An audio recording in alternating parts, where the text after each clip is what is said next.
4월 17일 부활절 주일 예배 드리도록 하겠습니다. 먼저 242장 찬송입니다. 242장.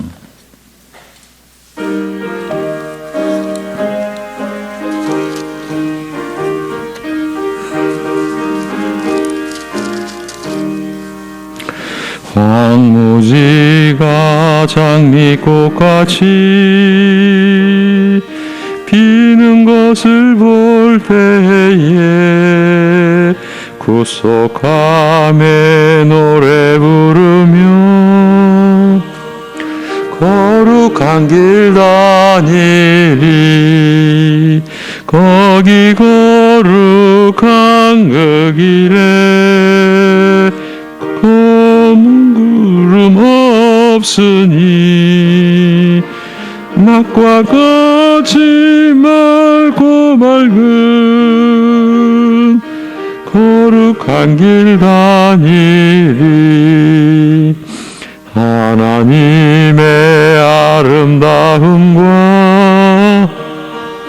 그의 영광 볼 때에 모든 괴로움 잊어버리고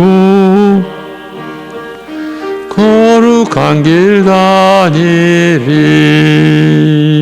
거기 거룩한 그 길에 검은 구름 없으 맑고 밝은 거룩한 길 다니리. 마른 땅에 샘물 터지고 사막에 물 흐를 때 기쁨으로 찬송 부르며 거룩한 길 다니리. 거기 거룩한 그 길에 검은 구름 없으니 낮과 같이 맑고 밝은 거룩한 길 다니리. 거기 악한 짐승 없으니 두려울 것 없겠네. 평안함과 즐거움으로 거룩한 길 다니리. 거기 거룩한 그 길에 검은 구름 없으니 낮과 같이 맑고 밝은 거룩한 길 다니리. 거기 죄인 전혀 없으니 거룩한 자뿐이라. 주님 주신 면류관 쓰고 거룩한 길 다니리. 거기 거룩한 그 길에 검은 구름 없으니 낮과 같이 맑고 밝은 거룩한 길 다니리. 아멘. 이제 사도신경으로 신앙 고백 드리겠습니다. 전능하사 천지를 만드신 하나님 아버지를 내가 믿사오며 그 외아들 우리 주 예수 그리스도를 믿사오니 이는 성령으로 잉태하사 동정녀 마리아에게 나시고 본디오 빌라도에게 고난을 받으사 십자가에 못 박혀 죽으시고 장사한 지 사흘 만에 죽은 자 가운데서 다시 살아나시며 하늘에 오르사 전능하신 하나님 우편에 앉아 계시다가 소리로서 산자와 죽은 자를 심판하러 오시리라. 성령을 믿사오며 거룩한 공회와 성도가 서로 교통하는 것과 죄를 사하여 주시는 것과 몸이 다시 사는 것과 영원히 사는 것을 믿사옵나이다. 아멘.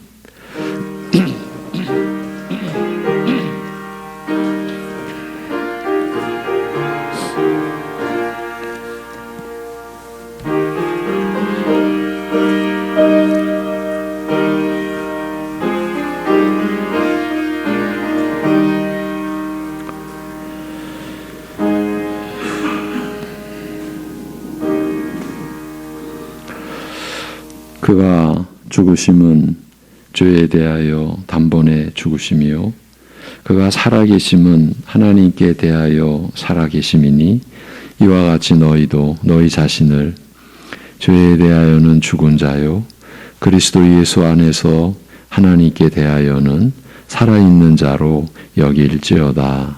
아멘. 생명의 주인이신 우리 아버지 하나님, 죄로 말미암아 다 잃었던 생명을 우리의 죄로 단번에 죽으신 예수 그리스도, 그리고 사흘 만에 다시 살아나신 우리 주님 안에서 영원한 새 생명 허락하여 주시고 하나님을 향하여 살게 하여 주신 은혜를 감사드립니다. 그 은혜를 따라 부활절 감사주일 예배를 드리는 심령들을 친히 인도하여 주옵소서. 주님의 은혜를 허락하시고 나타내 주시옵소서. 예수님의 이름으로 기도합니다. 아멘. 다 같이 일어나셔서 160장 찬송 드리겠습니다.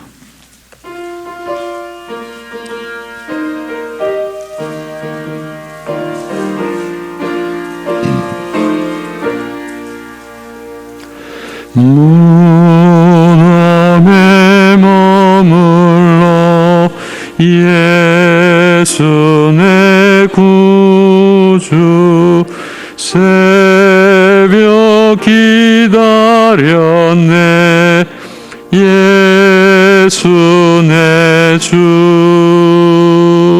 원수를 다 이기고 무덤에서 살아나셨네 어둠을 이기시고 나와서 성도와 함께 길이 다스리시네 사셨네 예수 다시 사셨네 헛되이 지키네 예수 내 구주 헛되이 봉하네 예수 내 주 원수를 다 이기고 무덤에서 살아나셨네 어둠을 이기시고 나와서 성도와 함께 길이 다스리시네 사셨네 예수 다시 사셨네 거기 못 가두네 예수 내 구주 우리를 살리네 예수 내 주 원수를 다 이기고 무덤에서 살아나셨네 어둠을 이기시고 나와서 성도와 함께 길이 다스리시네. 사셨네 예수 다시 사셨네. 아멘.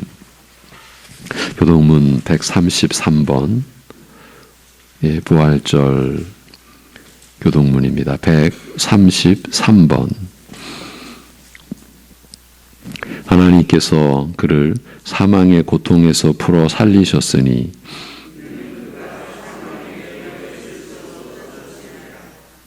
우리 주 예수 그리스도로 말미암아 우리에게 승리를 주시는 하나님께 감사하노니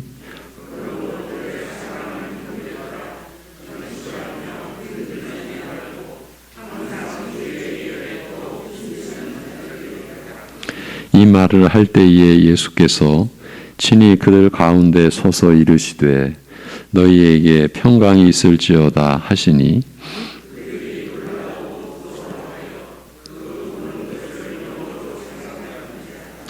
예수께서 이르시되 어찌하여 두려워하며 어찌하여 마음에 의심이 일어나느냐.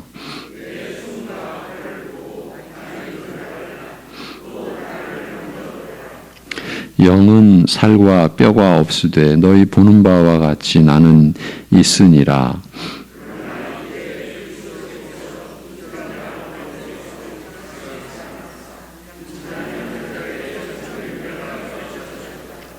예수께서 이르시되 나는 부활이요 생명이니 나를 믿는 자는 죽어도 살겠고 무릇 살아서 나를 믿는 자는 영원히 죽지 아니하리니 이것을 내가 믿느냐. 이르되 주여 그러하외다. 주는 그리스도시요 세상에 오시는 하나님의 아들이신 줄 내가 믿나이다. 아멘.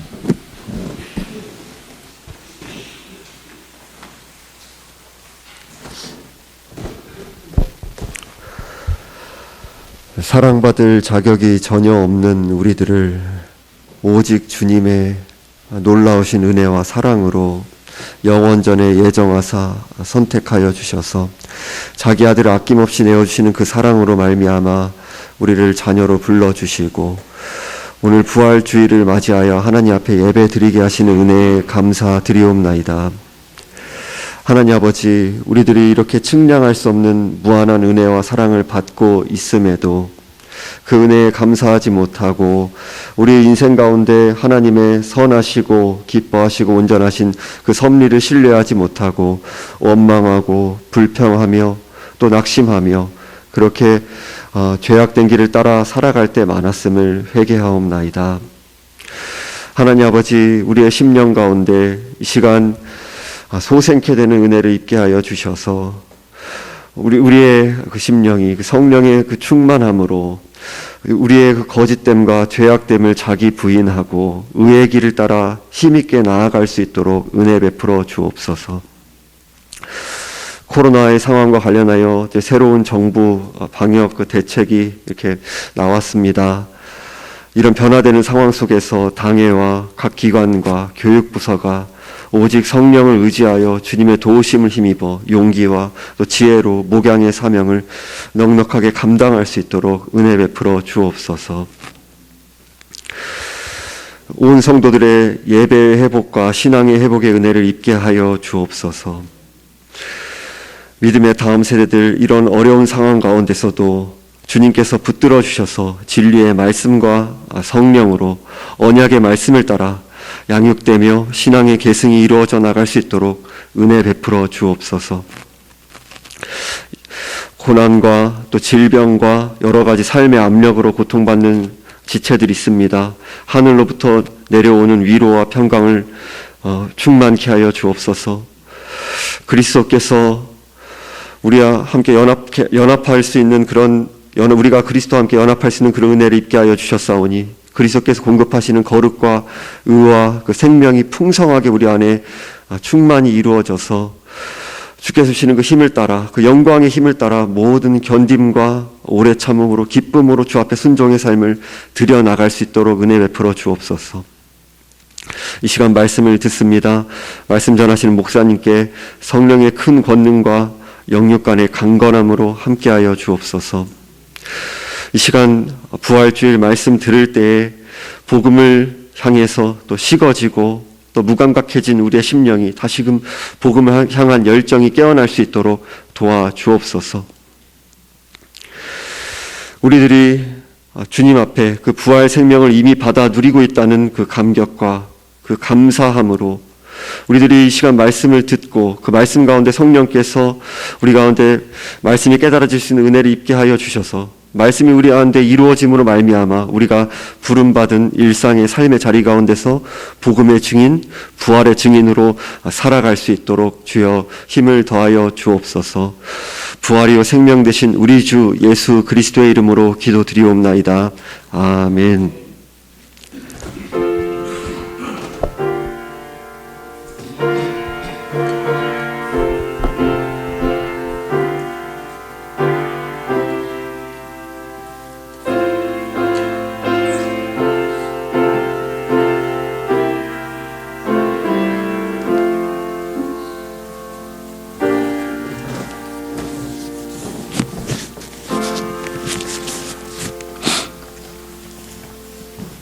(215장) 215장 찬송을 드립니다.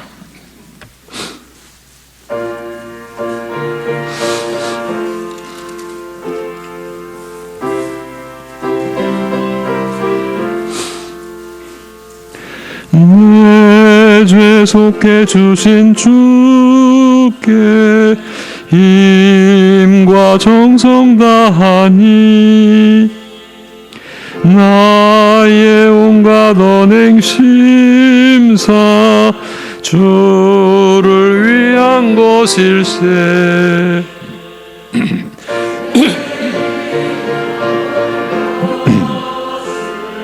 주를 위해 바치리 내게 있는 모든 것을 주를 위해 바치리 나의 손과 발을 들여 주의 명령 행하고 오직 주만 바라보며 주만 찬양하겠네. 항상 주를 찬송하며 이 몸 바치오리다.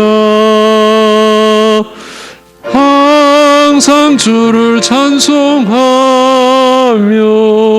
이 몸 바치오리다. 내가 주를 바라보니 나의 영혼 밝아져 십자가를 지신 주만 항상 바라봅니다. 그를 바라보며 주만 따라가리라. 십자가를 바라보며 주만 따라가리라. 신기하고 놀라워라. 영광스러운 왕의 왕 나를 친구 삼아 주사 편히 쉬게 하시네. 주의 날개 보호 아래 영원한 식 없겠네. 주의 날개 보호 아래 영원한 식 없겠네. 아멘.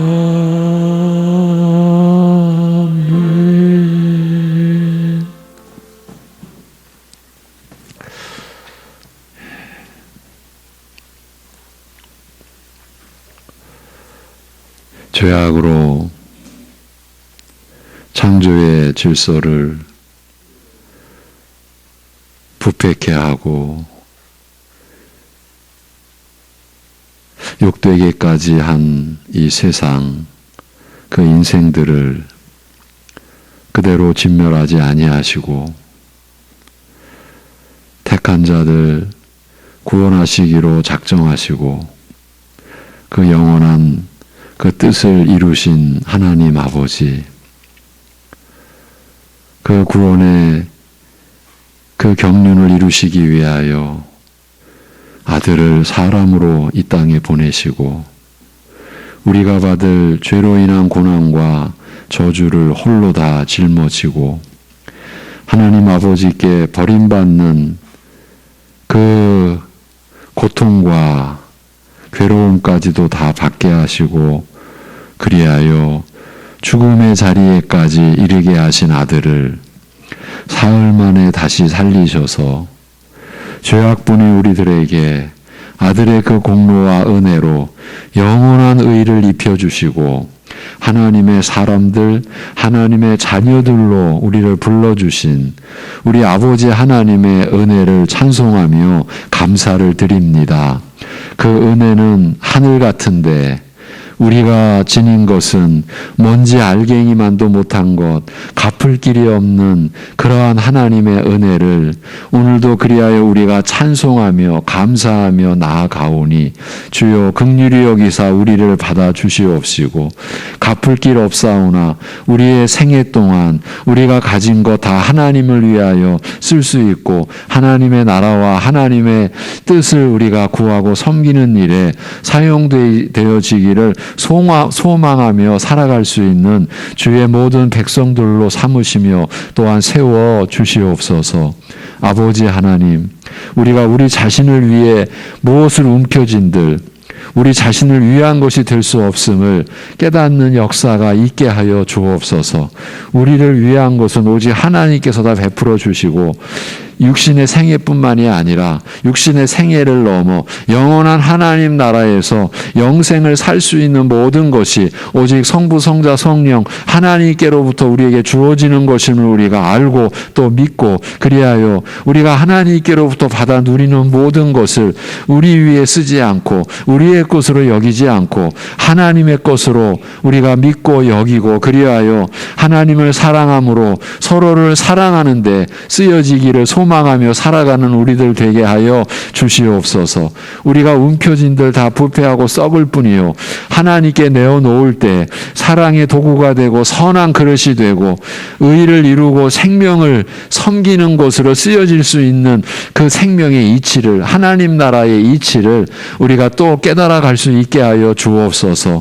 죽음을 이기게 하시고 다시 살아나는 부활의 역사를 하나님께서 이루신 그 권능과 사랑과 은혜로 우리를 죄악 가운데서 거듭나게 하셨고 다시금 우리 주 예수 그리스도 오실 때에 신령한 영생의 몸을 입고 다시 부활함으로 하나님의 영원한 자녀로 그 영원한 교제와 그 하나님을 누리는 삶 속에 우리를 부르셨사오니 그 소망이 우리 사랑하는 성도들의 진정한 소망이 되고 궁극적인 소망이 되고 우리 교회가 그 은혜를 높이며 선포하며 가르치고 찬양하며 하나님께 기쁨이 되는 교회 되고 가정 되고 우리 사랑하는 성도들로 삼아주시고 인도하여 주시옵소서. 아버지 하나님, 이제 말씀을 우리가 받겠나이다.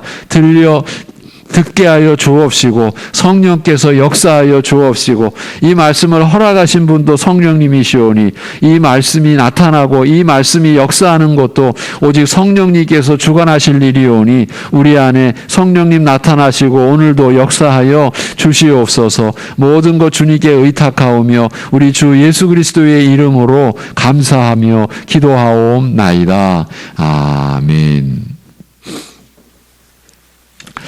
오늘 본문은 고린도전서 15장 12절에서 22절입니다.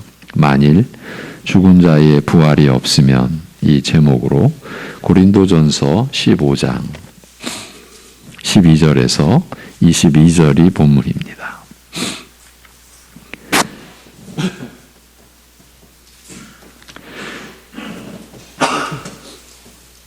고린도전서 15장 12절에서 22절 봉독하겠습니다. 그리스도께서 죽은 자 가운데서 다시 살아나셨다 전파되었거늘 너희 중에서 어떤 사람들은 어찌하여 죽은 자 가운데서 부활이 없다 하느냐. 만일 죽은 자의 부활이 없으면 그리스도도 다시 살아나지 못하셨으리라. 그리스도께서 만일 다시 살아나지 못하셨으면 우리가 전파하는 것도 헛것이요 또 너희 믿음도 헛것이며 또 우리가 하나님의 거짓 증인으로 발견되리니 우리가 하나님이 그리스도를 다시 살리셨다고 증언하였습니다. 만일 죽은 자가 다시 살아나는 일이 없으면 하나님이 그리스도를 다시 살리지 아니하셨으리라. 만일 죽은 자가 다시 살아나는 일이 없으면 그리스도도 다시 살아나신 일이 없었을 터이요 그리스도께서 다시 살아나신 일이 없으면 너희의 믿음도 헛되고 너희가 여전히 죄 가운데 있을 것이요 또한 그리스도 안에서 잠자는 자도 망하였으리니 만일 그리스도 안에서 우리가 바라는 것이 다만 이 세상의 삶뿐이면 모든 사람 가운데 우리가 더욱 불쌍한 자이리라. 20절에서 22절은 우리 합독하시겠습니다. 다 같이. 그러나 이제 그리스도께서 죽은 자 가운데서 다시 살아나사 잠자는 자들의 첫 열매가 되셨도다. 사망이 한 사람으로 말미암았으니 죽은 자의 부활도 한 사람으로 말미암는도다. 아담 안에서 모든 사람이 죽은 것 같이 그리스도 안에서 모든 사람이 삶을 얻으리라. 아멘.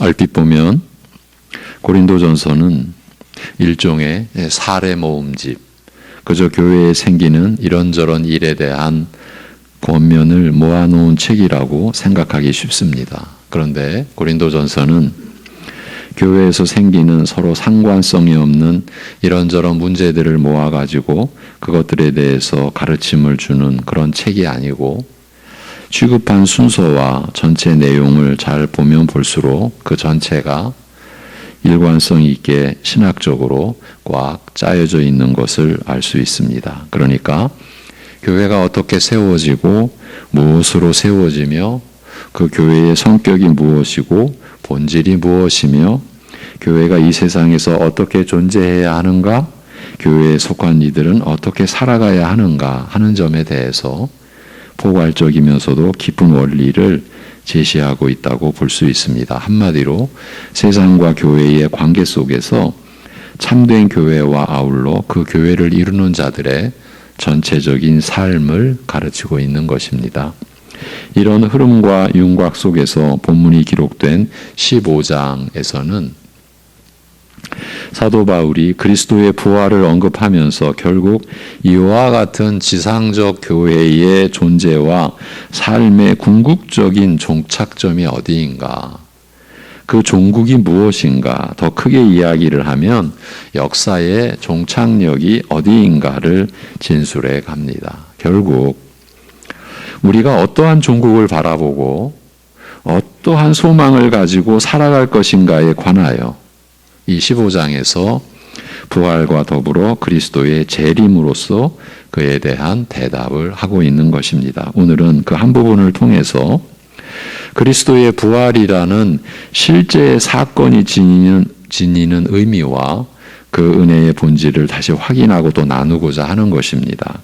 그 종국을 향한 소망에 관해서 바울은 이렇게 진술을 시작합니다. 15장 1절입니다. 여러분은 눈으로 1절을 봐주시면 되겠습니다.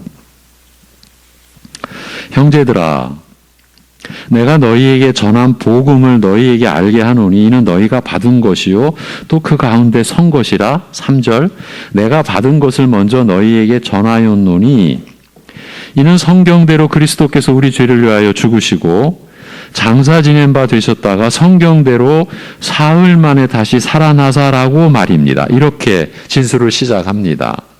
교회가 종국을 향하여 소망을 갖는 것도 결국은 복음에 근거한 것이라고 하면서 그 복음은 다른 것이 아닌 성경대로 그리스도께서 우리 죄를 위하여 죽으시고 장사 지낸 바 되셨다가 성경대로 사흘 만에 다시 살아나신 것이라는 점을 분명히 합니다. 그리고 이 복음은 내가 받은 것이요 또한 너희도 받은 것이라고 하여서 복음은 어떤 사람도 개입할 수 없는 오직 하나님께서 이루신 것이요 또한 친히 전해주셨다는 점도 확실하게 밝히고 있습니다. 이 모든 것이 하나님의 은혜라는 뜻입니다. 이 은혜와 관련해서는 이어지는 10절에서 이렇게 밝혀놓았습니다. 그러나 내가 나 된 것은 하나님의 은혜로 된 것이니 내게 주신 그의 은혜가 헛되지 아니하여 내가 모든 사도보다 더 많이 수고하였으나 더 많이 고난을 받았으나 내가 한 것이 아니요 오직 나와 함께 하신 하나님의 은혜로라. 그러니까 복음을 이루시고 복음을 전해주시는 것은 물론이거니와 그 복음을 전해받은 자가 변화되어 하나님과 그의 나라를 섬기게 되는 것 모두 하나님의 은혜라는 사실을 명시한 것입니다. 그러면 여기서 바울이 왜 이 점을 강조했겠습니까? 그것은 교회가 바라보는 종국과 그것을 향하여 소망을 갖게 되는 것도 다름 아닌 이 복음을 이루시고 그 복음을 전해주시고 그로 인해 살게 하신 하나님의 은혜 때문이라는 점을 먼저 밝혀놓고자 한 것입니다. 여러분, 우리가 소망을 찾고 지닐 수 있는 그런 존재가 아닙니다. 그렇게 살 수 있는 것도 오직 하나님의 은혜입니다. 그러니까 우리가 구원받은 것도 그 구원의 은혜 안에서 변화되어 가며 나아가 영원한 소망을 가지고 살아가는 것도 모두 하나님의 은혜라는 것입니다. 결국은 교회가 바라보는 종국과 그에 대한 소망을 갖는 것은 모두 그 은혜의 핵심인 복음으로 인한 것, 곧 성경대로 그리스도께서 우리 죄를 위하여 죽으시고 장사 지낸 바 되셨다가 성경대로 사흘 만에 다시 살아나신 것으로 인한 것이라는 말입니다. 한마디로 우리 신자들의 시작과 끝은 그리스도시라는 것입니다. 그리고 그리스도로 인하여 우리가 누리는 이 모든 은혜는 그리스도께서 성경대로 우리 죄를 위하여 죽으시고 사흘 만에 다시 살아나신 것을 토대와 근거로 삼는다는 것입니다. 그러니까 그 어떤 피조물도 아무리 뛰어난 사람이라 할지라도 그리스도께서 이루신 이 복음의 진리됨과 은혜됨에 관여도 참여도 기여도 할 수 없다는 말입니다. 혹시 누군가가 그래도 기여했고 관여했다고 나온다면 이 세상의 불법 중에 최대의 불법을 행하는 것입니다. 왜냐하면 그 복음, 곧 그리스도께서 우리 죄를 위하여 죽으시고 사흘 만에 다시 살아나신 것이 인간의 죄로 인해 파괴된 이 창조의 질서를 회복하고 영원한 하나님 나라를 건설하는 유일한 토대이기 때문입니다. 이렇게 우리가 늘 은혜를 말하며 산다고 해서 은혜를 가볍게 여겨서는 안 되는 것이 주 예수 그리스도의 죽으시고 다시 사신 것만이 은혜의 근거와 토대가 되기 때문입니다. 지금 바울은 고린도전서를 마무리 지으면서 교회가 지니는 종국의 소망을 얘기하는 중입니다. 그런데 그 소망을 우리 신자들이 지닐 수 있는 유일한 근거가 그리스도께서 우리 죄를 위하여 죽으시고 사흘 만에 다시 살아나신 것이라는 이 복음의 진술을 되풀이하고 있는 사도의 진의, 그 참뜻이 무엇일까요? 여기서 메시아이신 주 예수 그리스도의 죽으심과 다시 살아나심을 새삼 강조하는 그의 의도를 생각해 보자는 것입니다. 이렇게 고린도 전서를 기술해 가도록 허락하신 하나님의 뜻이 무엇인가 우리가 또 상고해 보자, 그 얘기입니다. 지금 우리가 다루고 있는 이 내용은 이 땅에 세워지는 하나님 나라인 교회에 있어서 너무나 중요한, 아무리 강조해도 지나치지 않는 그만큼 중대한 의미가 있는 것입니다. 사도는 지금 한 가지 사실을 드러내고 있으며 그 점을 주목하라고 하고 있는 것입니다. 그 한 가지는 다름 아닌 예수님이 십자가에 못 박혀 죽으시고 사흘 만에 부활하신 것은 역사적 사실이라는 바로 그 점입니다. 이 점이 의미하는 바가 무엇이겠습니까? 기독교는 실제로 일어난 사건에 기초하여 세워졌고 존재한다라는 것입니다. 달리 말하면 어떤 뛰어난 사람의 다른 사람이 넘볼 수 없는 탁월한 지혜의 소산으로, 즉 그의 깨달음을 기초로 해서 교회가 세워진 것이 아니라는 뜻입니다. 생각해 보십시오. 사람에 의해 형성된 이 세상의 모든 종교는 그 어느 한 사람에 의해서 비롯된 것이 아닙니까? 그가 깨달았다라고 하는 어떤 것, 곧 그가 진리라고 하는 그것을 바탕으로 해서 그 사람을 숭앙하고 숭배하는 추종자들에 의해 종교라고 하는 틀을 갖추고 그의 깨달음을 통해서 교리의 근간을 삼고 자신들의 규례를 세워가는 것이지 않습니까? 그 안에서 나름대로 위안을 받고 소망을 지니는 것이고요. 이것이 사람에 의해 이루어진 이 세상 모든 종교의 본질입니다. 이들과 교회가 결정적으로 다른 점이 무엇입니까? 그것은 다름 아닌 그 실제 역사의 유무입니다. 기독교는 하나님의 아들이시나 사람이 되신 예수 그리스도의 죽으심과 다시 살아나심으로 인해 세워졌습니다. 이 실제의 사건이 복음을 이루고 그 사실이 교회의 기초가 되며 한 신자의 믿음의 본질이 됩니다. 예수님께서 죽으시고 다시 살아나신 것이 교회의 시작이고 교회의 끝이라는 말입니다. 한 신자의 믿음의 시작과 끝이 어떤 사상이나 어떤 개념에 의해서가 아니라 그 자신의 죄를 위해 죽으시고 다시 살아나신 예수 그리스도이신 것입니다. 오늘 여러분께 바로 이 점을 다시 짚어드리고 확인해드리며 강조해드리고자 한 것입니다. 우리의 믿음은 그 실제 역사에 기초했다라는 점을 말입니다. 그 역사적 사실이 분명한 만큼, 분명하게 여겨지는 만큼 우리의 믿음도 분명한 것입니다. 반대로 말하면 이 실제 역사에 대한 확신이 분명치 않으면 그만큼 믿음도 불확실해지는 것입니다. 그래서 교회는 예수님이 우리 죄로 죽으시고 사흘 만에 다시 살아나신 것이 실제로 일어난 사건임을 알려주는 곳이에요. 그 사실을 선포하는 곳입니다. 교회 안에는 다른 진리가 없습니다. 다른 복음이 없습니다. 오직 이 한 가지입니다. 이와 관련하여 사도행전 안에는 우리의 이 무지와 어두운 눈을 밝혀주는 내용이 풍성히 기록되어 있습니다. 사도행전의 기록은 사도 바울의 사역을 명확하게 규명해 줍니다. 특히 사도행전의 마무리 부분이 더욱 그렇습니다. 그렇지만 그 마무리 부분의 기록은 왕성하게 복음을 전하는 현장의 모습에 관한 것이 아닙니다. 수차례 복음 전도를 다니던 그 왕성한 선교 여행의 기록이 아니라는 말입니다. 사도행전의 뒷부분은 공교롭게도 바울 사도가 예루살렘에서 죄수의 신분이 되어 로마 황제 가이사에게로 이송되는 장면의 기록으로 이루어져 있습니다.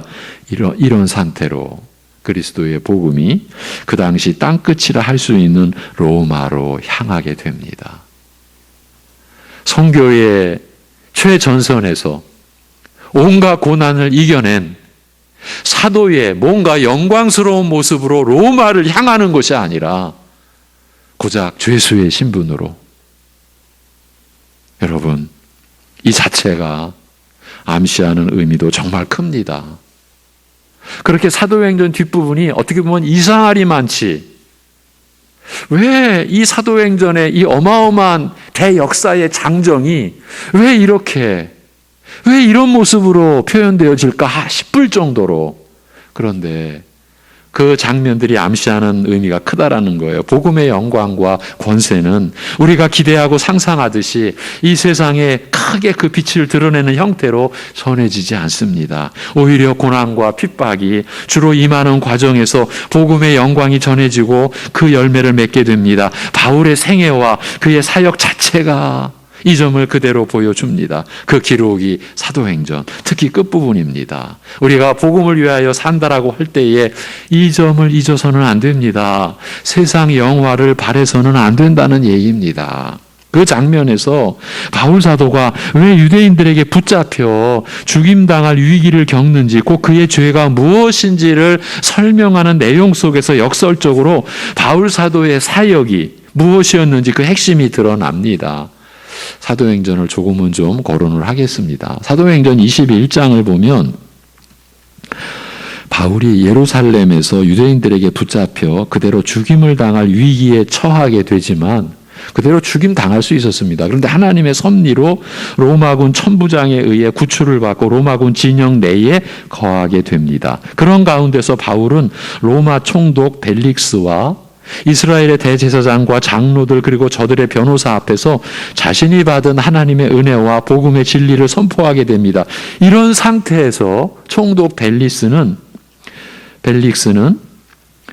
유대인의 그 마음을 얻고자 하여 자그마치 2년 동안이나 바울을 구류하여 두었는데 그 벨릭스에 이어 새 총독 베스도가 부임하게 되자 바울은 대제사장들과 높은 지위의 유대인들에게 다시 고소를 당하여 재판정에서 자신을 변호하게 되었고 재판장인 이 총독 베스도는 바울이 로마 황제 가이사에게 상소하였으므로 그를 로마로 보내게 됩니다. 이렇게 복음이 땅끝까지 전해지는 경로가 이루어지는 거예요. 바울이 죄수가 되어서 가는 거예요. 이 과정에서 이 이방인, 이 재판장, 총독 베스도가 한 말을 들어보십시오. 사도행전 25장 17절 이하인데요. 내가 지체하지 아니하고 이튿날 재판 자리에 앉아 명하여 그 사람 바울을 데려왔으나 원고들이 서서 내가 짐작하던 것 같은 악행의 혐의는 하나도 제시하지 아니하고 오직 자기들의 종교와 또는 예수라 하는 이가 죽은 것을 살아있다고 바울이 주장하는 그 일에 관한 문제로 고발하는 것뿐이라 이것입니다. 바로 유대인들이 죽이려고 하는 죄수 바울은 단지 예수라 하는 이가 죽은 것을 살아있다고 주장하고 다녔다는 것입니다. 지금 이방인 재판관이 이 얘기를 하고 있는 겁니다. 바로 이것이 사도 바울의 전도 사역이었고 이것 때문에 그가 붙잡히고 죽임당할 위기 속에 처해졌던 것입니다. 교회가 무엇을 말하고 무엇을 외쳐야 하는지를 보여주는 대목인 거예요. 이튿날 재판정에서의 얘기를 또 들어보십시오. 이제 사도행전 26장 4절 이하인데 이제 바울이 말합니다. 내가 처음부터 내 민족과 더불어 예루살렘에서 젊었을 때 생활한 상황을 유대인들이 다 아는 바라. 일찍부터 나를 알았으니 그들이 증언하려 하면 내가 우리 종교의 가장 엄한 팔을 따라 바리새인의 생활을 하였다고 할 것이라. 이제 여기 서서 신문 받는 것은 하나님이 우리 조상에게 약속하신 것을 바라는 까닭이니 이 약속은 우리 12지파가 밤낮으로 간절히 하나님을 받도록 섬김으로 얻기를 바라는 바인데 아그리빠 왕이여 이 소망으로 말미암아 내가 유대인들에게 고소를 당하는 것이니이다. 당신들은 하나님이 죽은 사람을 살리심을 어찌하여 못 믿을 것으로 여기나이까. 이렇게 바울은 자신이 자기 동족 유대인들에게 고소당해서 죄수의 신분이 된 이유를 밝히는데 이 소망으로 말미암아 내가 유대인들에게 고소를 당했다는 것입니다. 그 소망이 무엇입니까? 그것은 다름 아닌 하나님께서 죽은 자를 다시 살리시는 것에 있다는 것이에요.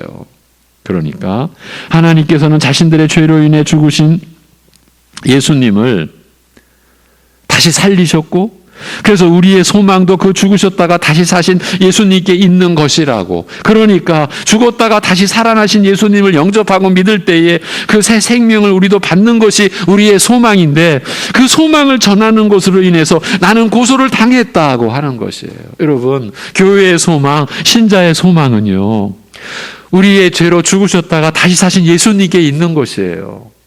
우리가 그 소망의 주를 바라보고 있습니까? 여러분, 또 있습니다. 사도행전 26장 19절에서 19절 이하. 아그리빠 왕이여, 그러므로 하늘에서 보이신 것을 내가 거스르지 아니하고 먼저 다메섹과 예루살렘에 있는 사람과 유대의 온 땅과 이방인에게까지 회개하고 하나님께로 돌아와서 회개에 합당한 일을 하라 전함으로 유대인들이 성전에서 나를 잡아 죽이고자 하였으나 하나님의 도우심을 받아 내가 오늘까지 서서 높고 낮은 사람 앞에서 증언하는 것은 선지자들과 모세가 반드시 되리라고 말한 것밖에 없으니. 선지자들이 말한 게 뭐냐고요? 모세가 말한 것이 뭐냐고요? 그들이 반드시 되리라고 말한 것밖에 없으니 곧 그리스도가 고난을 받으실 것과 죽은 자 가운데서 먼저 다시 살아나사 이스라엘과 이방인들에게 빛을 전하시리라 함이니이다 하니라. 바울이 무슨 얘기를 하는 겁니까? 내 죄는 이것을 말한 것밖에 없다는 겁니다. 그것이 무엇입니까? 그리스도가 고난을 받으실 것과 죽은 자 가운데서 먼저 다시 살아나셨다라는 것입니다. 내 죄는 이것을 말한 것밖에 없다. 예. 먼저 다시 살아나셨다고 하지 않습니까? 이는 우리도 그 부활에 참여한다라는 뜻이 아니고 무엇입니까? 앞에서 말한 그의 소망, 우리의 소망이 이것이라는 말입니다.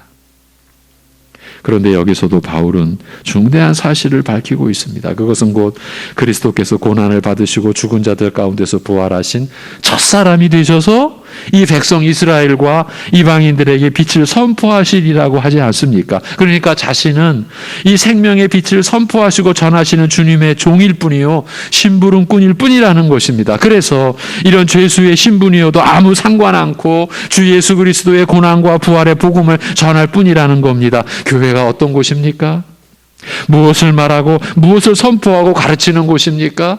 우리는 교회에 무엇을 기대하고 있습니까? 바울이 나는 이것밖에 말한 것이 없다고 한 바로 그것을 전하고 가르치는 곳입니다. 그 그리스도께서 우리 죄를 위하여 죽으시고 죽은 자 가운데서 먼저 다시 살아나신 이 실제의 사건을 말입니다. 이 역사적 사실을 전하고 가르쳐야 그 복음을 듣고 받게 되는 믿음도 그 실제의 사건만큼이나 분명하고 확실하게 되는 법입니다. 우리의 믿음은 그 실제의 사건만을 기초로 하고 그 역사적 사실만을 근거로 하는 것이니까요. 이런 믿음이 바로 우리의 믿음이어야 한다라는 점, 이 점은 아무리 강조해도 지나치다고 할 수가 없는 것입니다. 그렇다면 교회 안에서의 최대의 혼란은 어떻게 약이 되겠습니까? 바로 그 점이 오늘 본문의 주제입니다. 그 점이 오늘 본문에 잘 드러나 있습니다. 본문의 주제가 바로 교회를 혼란시키고 궁극적인 소망을 가리는 것에 관한 것입니다. 12절 그리스도께서 죽은 자 가운데도 다시 살아나셨다 전파되었거늘 너희 중에서 어떤 사람들은 어찌하여 죽은 자 가운데서 부활이 없다 하느냐. 그 당시 고린도 교회 안에 일어난 또 하나의 큰 일을 바울이 소개하고 있습니다. 너희 중에서 어떤 사람들은 어찌하여 죽은 자 가운데서 부활이 없다 하느냐는 겁니다. 이 진술이 뜻하는 바가 무엇이겠습니까? 바로 앞에서 그리스도께서 죽은 자 가운데서 다시 살아나셨다 전파되었거늘 이라고 했지 않습니까? 앞에서 사도행전을 통해서 이 사실을 확인했고요. 하나님 나라인 교회에서 전하고 가르치는 것은 바로 이 사실인데, 그런데 죽은 자의 부활이 없다고 하면 어찌 되겠냐는 것이지요. 여러분, 교회를 흔드는 방법은 어쩌면 너무 간단합니다. 이 한마디면 족합니다. 어떻게 죽은 자가 다시 사냐? 이것으로 끝입니다. 세상적 가치관으로는 그렇다는 말입니다. 초대교회 안에서 이미 교회를 파괴하고 그리스도를 믿는 신앙을 회파하는 사탄의 계략과 하나님을 대적하는 인간들의 사기극은 이렇게 시작되었습니다. 어떻게 죽은 자가 다시 살아나냐? 이 한마디로 말입니다. 이런 배경하에서 사도 바울이 복음의 변증을 전개해 가는데 13절 만일 죽은 자의 부활이 없으면 그리스도도 다시 살아나지 못하셨으리라는 진술로 시작을 합니다. 이 구절의 의미는 깊고 광대합니다. 하나님의 권능과 지혜에 관한 포괄적인 진술이라고 할 수 있습니다. 하나님께서는 그야말로 모든 것을 주관하시고 주재하시는 분이시라는 말입니다. 이 사실을 너무도 확실하게 보여주는 대표적인 구절이 그 유명한 로마서 8장 38절 39절입니다. 내가 확신하노니 사망이나 생명이나 천사들이나 권세자들이나 현재일이나 장래일이나 능력이나 기품이나 높음이나 다른 어떤 피조물이라도 우리 주 그리스도 예수 안에 있는 하나님의 사랑에서 끊을 수 없으리라고 하지 않습니까? 사망이나 생명이나 이렇게 시작합니다. 사망도 생명도 하나님의 소관 아래 있다는 뜻입니다. 창조주이시고 심판주가 되시는 하나님이심을 계시하는 말씀입니다. 이 로마서를 기록한 바울이 고린도전서에서는 하나님께서 사망도 생명도 주관하신다라는 사실을 만일 죽은 자의 부활이 없으면 그리스도도 다시 살아나지 못하셨으리라고 설명한 것입니다. 하나님의 통치권 안에는 죽은 자의 부활도 속해 있으니까 그리스도도 다시 살아나실 수 있었다라는 그 뜻입니다. 그러니까 사망을 주관하시는 하나님께서 그 사망에 속한 자를 다시 살리실 수 없겠느냐는 것이지요. 이를 달리 표현하면 죽은 자의 부활에 대한 믿음은 곧 하나님에 대한 믿음에 의한 것이라는 말입니다. 우리 신자들은 죽은 자가 다시 살아나는 것을 어떻게 믿을 수 있느냐 하면 그것은 생명도 사망도 주관하시는 하나님을 우리가 믿기 때문이라는 말입니다. 우리 신자들은 부활의 능력 자체를 믿는 게 아닙니다. 그 능력을 주관하시고 행하실 수 있는 하나님을 믿는 것입니다. 이제 바울이 말하고자 하는 내용이 더 구체적으로 드러납니다. 14절. 그리스도께서 만일 다시 살아나지 못하셨으면 우리가 전파하는 것도 헛것이요 또 너희 믿음도 헛것이며 또 우리가 하나님의 거짓 증인으로 발견되리니 우리가 하나님이 그리스도를 다시 살리셨다고 증언하였습니다. 만일 죽은 자가 다시 살아나는 일이 없으면 하나님이 그리스도를 다시 살리지 아니하셨으리라. 죽은 자 가운데서 부활이 없다고 하는 어떤 사람들의 주장에 따르자면 우리가 전파하는 것도 헛것이요 너희 믿음도 헛것이라는 얘기입니다. 이 헛것은 공허한 텅 빈 내용 없는 허무맹랑한 유익이 없는 이런 뜻입니다. 이게 다 들어있어요. 그러니까 죽은 사람이 어찌 다시 사냐고 하는 이 얘기, 세상 거의 모든 사람들이 갖고 있는 이 생각과 사상이 사실은 교회가 전파하는 복음도 헛것으로 만들고 우리 믿는 자들의 믿음도 헛것으로 만든다는 얘기입니다. 그리고 복음을 전하는 자들을 거짓 증인들로 만들고 나아가 교회에 속한 모든 사람들 역시 다 거짓말쟁이로 만든다는 겁니다. 죽은 예수님이 다시 사셨다는 것이 복음이고 신자들은 이 복음을 믿는 자들이니까 다 거짓이요 거짓말쟁이가 된다는 말입니다. 죽은 자가 다시 살아나는 일은 없으니까요. 이것이 세상의 철칙이요 또한 현실이요 실제이니까요. 언제 어디서 죽은 자가 다시 살아나는 일이 있었냐는 것이지요. 죽은 자가 다시 살아나서 지금까지 살아있는 자가 있냐는 것이지요. 그런데 지금 바울은 교회 안에서까지 이 세상 철칙을 받아들인 자들이 있다는 것입니다. 그래서 만일 죽은 자가 다시 살아나는 일이 없으면 하나님이 그리스도를 다시 살리지 아니하셨으리라고 덧붙인 것입니다. 바울 자신은 죽은 자 가운데서 다시 살아나신 예수 그리스도를 본 자이니까요.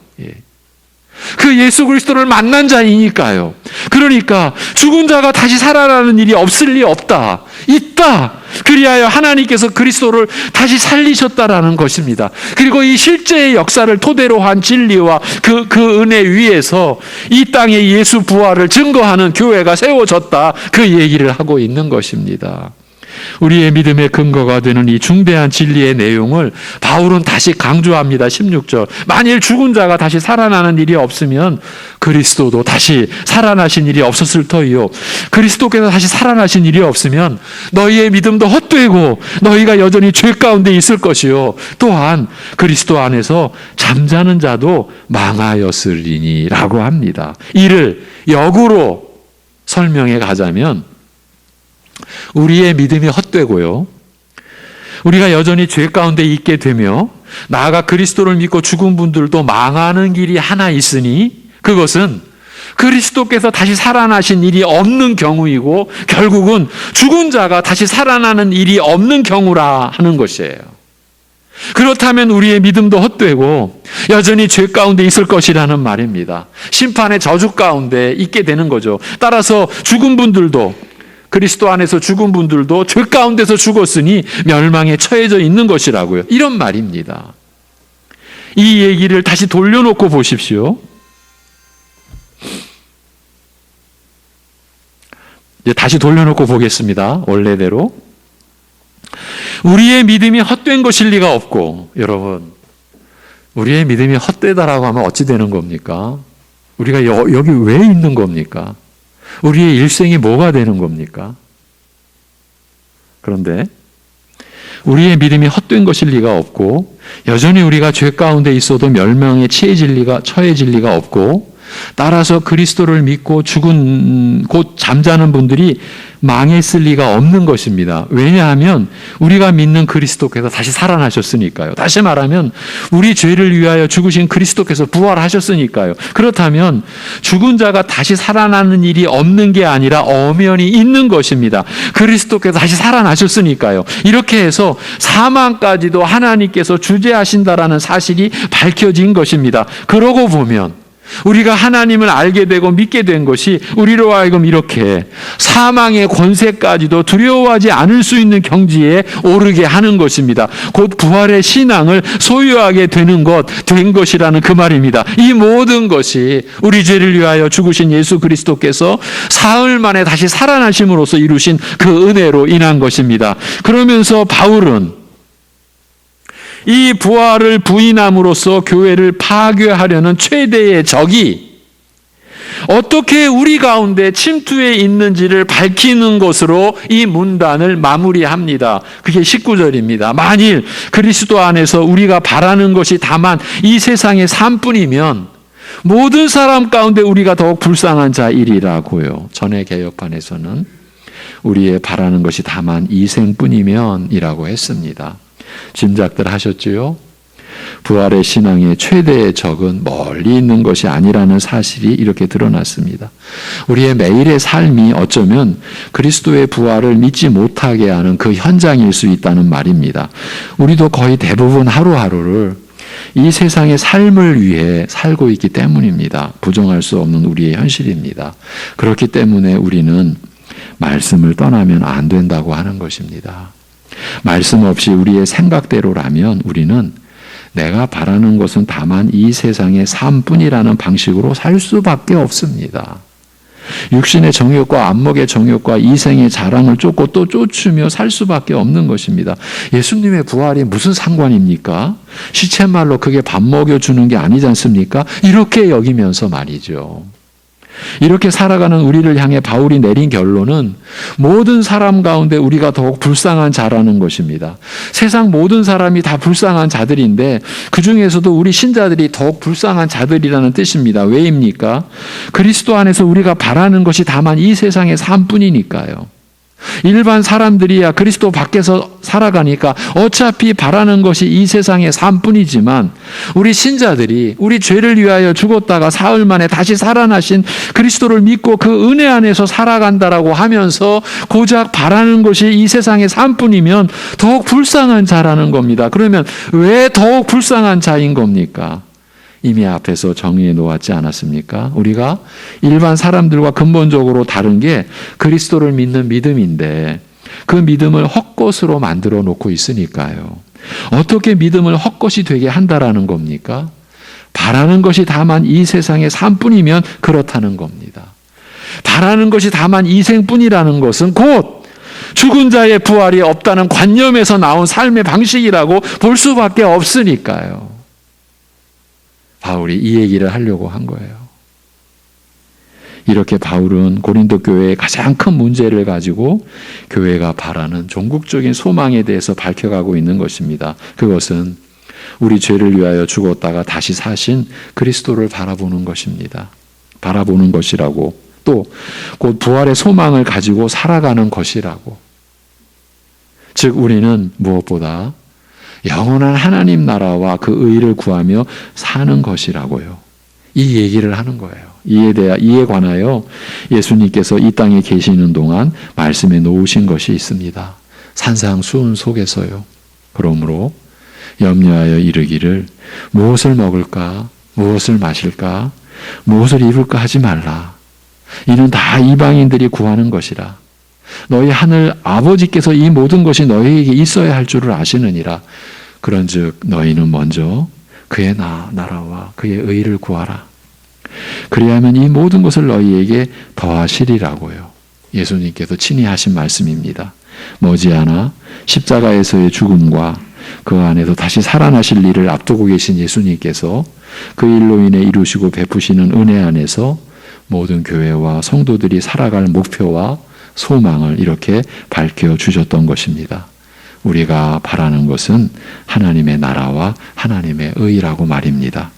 그리스도의 죽음과 부활로 인해 성령님을 받아서 살아가는 우리 신자들의 삶과 소망은 여기에 있다고 말입니다. 여러분의 하루하루의 삶이 단지 이 세상의 삶 그것만을 바라고 사는 것인지를 돌아보셔야 합니다. 점검하셔야 됩니다. 내가 바라는 것이 다만 이 생뿐이라고 하는 거는요, 얼마나 무서운 얘기냐면요, 죽은 자의 부활이 없다는, 그거를 나는 믿고 있다라는 그걸 표현하는 거예요. 죽은 자의 부활이 없다라고 하는 이야기는 그리스도께서 다시 사신 일도 없는 거예요. 우리의 육신의 매일매일의 삶이 그리스도의 부활을 믿는 삶이냐, 아니면 그리스도의 부활을 부인하고 있는 삶이냐, 여러분의 매일의 삶 속에서 그게 드러나고 있는 거예요. 돌아보셔야죠. 예. 우리가 다만 이 세상의 삶뿐임을 바라는 것이, 그렇게 우리가 살아가면서 우리가 예수 그리스도를 믿는다, 거짓이라는 말이에요. 사실은 이게. 왜? 그리스도를 믿는 것은 우리의 죄로 죽으시고 사흘 만에 다시 살아나신 예수 그리스도를 믿는 것인데, 그리스도를 믿는다고 하면서 죽은 자의 부활도 생각지 않고 그리스도의 다시 살아나심에 대한 믿음도 갖지 않고, 결국은 그러면 이 세상의 삶뿐이잖아요. 예. 육신의 것뿐이잖아요. 예. 우리가 그러한 모양으로 간다면, 살고 있다면 우리는 지금 더욱 불쌍한 자일이라는 거예요. 예. 어쩌면 구원에 가장 가까이 있으면서도 그 구원의 길을 놓쳐버린, 그 더욱 안타까워할 수 없고 더욱 후회할 수밖에 없고 더욱 불쌍한 자, 가장 가까이 왔는데 예, 그 구원의 그 영원한 복락에 참여하지 못한 그런 의미에서 더 불쌍한 자일이라고 하는 거예요. 교회가 바라는 것이 무엇인가? 우리가 종국적으로 바라는 소망이 무엇인가? 그 바라는 것이 다만 이 세상의 삶뿐인가? 이 얘기를 하려고 하는 거예요. 고린도 교회가 풍성한 은혜와 성령의 은사와 그 역사를 경험하면서 놀랍게도 그 신령하고 거룩한 것으로 인해서 이 신자들이, 고린도 교회 교인들이 세상에 눈을 뜨기 시작한 거예요. 야, 세상의 영광을. 우리가 오늘 그러고 있지 않습니까? 하나님께 은혜 받아서 세상의 영광을 이렇게 가는 겁니까? 우리가 하나님의 그 죄사함의 은혜, 거듭남의 은혜를 받아서 세상에서도 한 건 하자 이러고 있는 겁니까? 여러분. 근데 우리가 그러고 있다라는 거예요. 우리의 얘기입니다. 다른 교회 얘기하는 게 아닙니다. 우리 자신의 얘기를 하는 겁니다. 여러분, 날마다 우리를 부인합니까? 자기를 부인합니까? 그런 생각조차 하지 않고 산다면 우리는 그냥 육신대로 사는 거예요. 육신대로 산다라고 하는 것은 바라기는 이 세상의 삶뿐이에요. 거기에 영광이 있고 소망이 있고 위로가 있는 곳으로 살아가는 거예요. 현실에 따라서 믿음이 오르락 내리락하고, 예. 그리스도의 죽으심과 부활하심이 우리의 모든 은혜의 근거와 토대가 되는 것은 새까맣게 잊어버리고 그저 육신의 것, 내 생각 가지고, 예. 하나님도 판단해버리고 사람도 무지막지하게 판단해버리고 그런 일을 하면서 그게 죄악인지 뭔지도 우리는 모른 채로 있는지도 몰라요. 저는 이 시대의 교회의 상황이, 나의 상황이, 우리의 현실이 그렇다고 보여집니다. 그래도 두려운 거예요. 예. 말씀을 경시하고, 예. 여러분, 말씀을 경시하면서 예수님을 믿겠다고요? 말씀을 경시하면 예수님을 경시하는 거예요. 요한복음 1장 1절, 태초에 말씀이 계시니라. 그 말씀이 누구십니까? 말씀이 육신이 되신 예수 그리스도 아닙니까? 근데 우리는 말씀을 가볍게 여기면서 예수님을 붙든다고 안 붙드는 거예요. 실제로는. 그런데 우리가 지금 살아있어요. 왜 살아있습니까? 운이 좋아서요? 요행이 따라서요? 하나님이 긍휼히 여기시고 오래 참고 계시는 거예요. 하나님의 인자하심 우리가 존재하는 거예요. 여러분, 지난 주일도 우리 가정에 장례식이 있었습니다. 사실은요, 우리는 매일매일 삶과 죽음, 그 갈림길에 우리가 있는 거예요. 어느 누구도 예외가 없어요.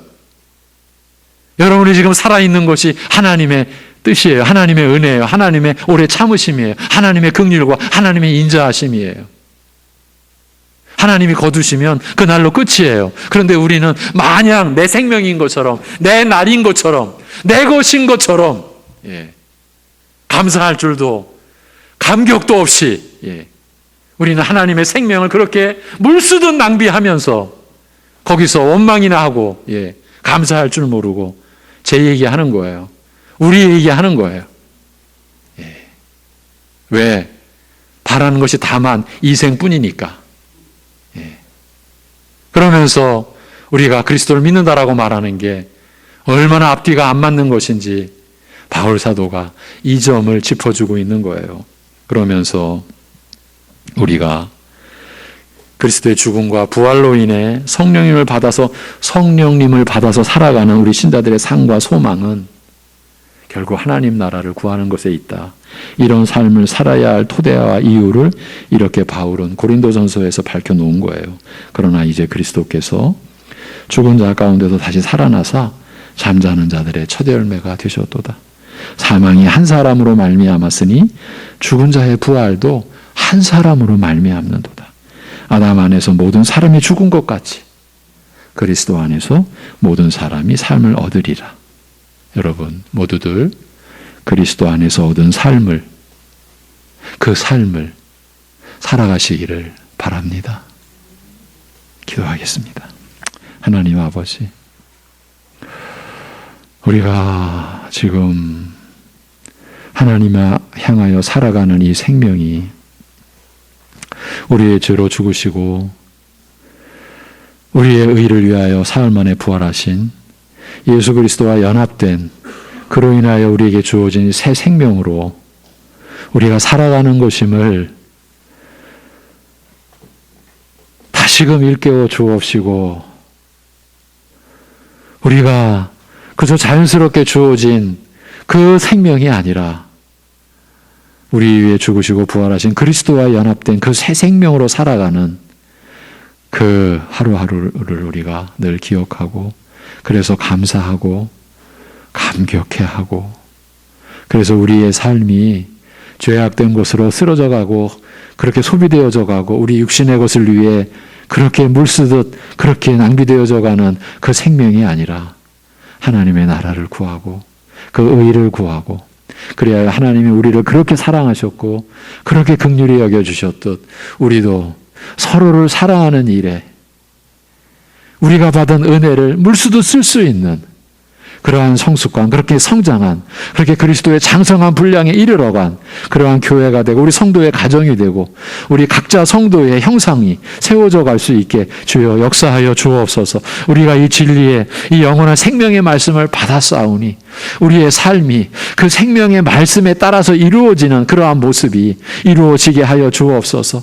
아버지 하나님, 땅끝까지 이르러가는 복음의 역사가 사도 바울이 죄수의 신분이 되어 그렇게 로마로 이끌려 포송되어져 가는 그 과정으로, 그러나 복음이 증거되고 진전하듯이 우리 사랑하는 성도들 삶의 외모가 세상적으로 볼 때 평범하기 그지없는 바로 그 모습이라 할지라도, 어떤 경우는 평범보다도 더 낮고 더 어려운 상황일지라도 바로 그 안에 복음의 영광이 있고 바로 그 안에 복음의 실제가 있고 바로 그런 형편 속에서 우리 주님이 우리 위해 죽으시고 다시 살아나신 그 하나님의 영광이 우리 안에 있음을 믿고 그 믿음으로 말미암아 그 연약하고 그 평범한 일상 속에서 하나님의 나라를 구하는 하늘에서 임하는 은혜의 역사, 그 영광이 나타나는 은혜의 역사가 우리 사랑하는 성도들의 삶에서 매일 누려지는, 그리스도 안에서 얻은 삶을 살아가는 그 삶의 그 본인들이 되어지도록 주여 붙들어 주시고 인도하여 주시옵소서. 이 세상 것으로, 이 세상의 가치관으로 우리가 믿음으로 살아가는 그 영원한 삶, 거룩한 삶, 신령한 삶을 계산하고 판단하는 무지와 죄악 가운데서 우리를 이제 건져주시고 하나님의 말씀으로, 하나님의 은혜로, 하나님의 사랑으로 우리의 삶, 우리의 생명의 가치를, 우리가 살아가는 의미를 우리가 깨닫고 그리하여 날마다 감사하고 하나님 앞에 감격해하며 하나님을 찬송하는 우리가 될 수 있도록 인도하여 주시옵소서. 우리 주 예수 그리스도의 이름으로 기도하옵나이다. 아멘. 161장 찬송입니다. 161장입니다.